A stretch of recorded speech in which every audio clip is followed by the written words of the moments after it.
Bapak Kepala Sekolah, Dewan Guru, dan anak-anak sekalian SMP Negeri 1 Blang Pidi.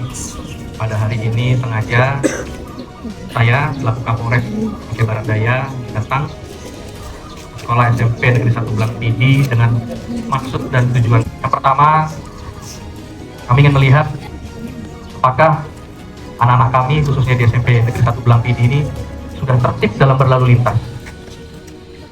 Sebelum saya jauh, siapa tadi yang berangkat ke sekolah naik motor? Angkat tangan. Namanya siapa? Ihsan Effendi. Rumahnya di mana?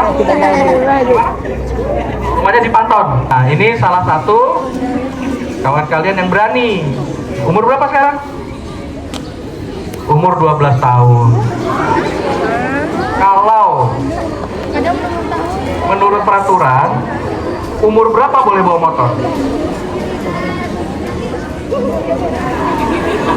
Umur berapa? Hah? 7? 17 atau 18? 17. Saya kasih apresiasi ke Ihsan bukan karena Ihsan bawa motor. Ihsan karena jujur.